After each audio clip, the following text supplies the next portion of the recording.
প্রিয় ভাই বোনেরা, সমগ্র বাংলাদেশে আমাদের একটি বিরাট সমস্যা রয়ে গিয়েছে। আমাদের বহু তরুণ সমাজের বহু ভাইয়েরা, বহু বোনেরা শিক্ষিত, যুব সমাজের বহু ভাই বোনেরা শিক্ষিত, কিন্তু তারা কর্মসংস্থানের অভাবে রয়েছে।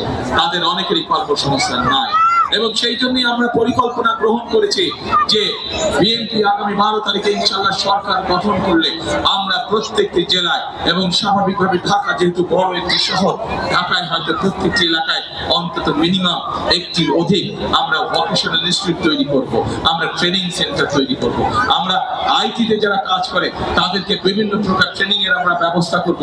আমাদের যে সকল তরুণ সমাজের সদস্য আইটিতে কাজ করেন, সেই ফ্রিল্যান্সিং এর কাজ হোক, ডাটা প্রসেসিং হোক, এই বিষয়ে তাদেরকে আমরা ট্রেনিং দিব, যাতে করে তারা কর্মসংস্থানের ব্যবস্থা করতে পারে। একই সাথে ভোকেশনাল ইনস্টিটিউটের মাধ্যমে আমাদের যেসব বেকার তরুণ ভাই বোনেরা আছে তাদেরকে আমরা ট্রেনিং দিব, যাতে করে তারা নিজেদের কর্মসংস্থান, ছোট ব্যবসা তৈরি করতে পারে, অথবা বিদেশে চাকরি বাকরির ব্যবস্থা করে নিয়ে যেতে পারে। কৃষক ভাইদেরকে সহযোগিতা করার জন্য আমরা সিদ্ধান্ত গ্রহণ করছি।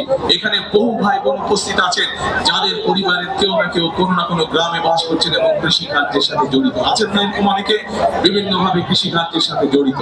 প্রিয় ভাই বোনেরা, আমরা সিদ্ধান্ত গ্রহণ করেছি যে বিএনপি ইনশাআল্লাহ 12 তারিখে সরকার গঠন করলে পরে সারা সমগ্র বাংলাদেশে যত কৃষক ভাই আছে যাদের কৃষি ঋণ আছে 10,000 টাকা পর্যন্ত, তাদের সেই কৃষি ঋণ আমরা সুদ সহ ইনশাআল্লাহ মওকুফ করে দেব সরকারের পক্ষ থেকে।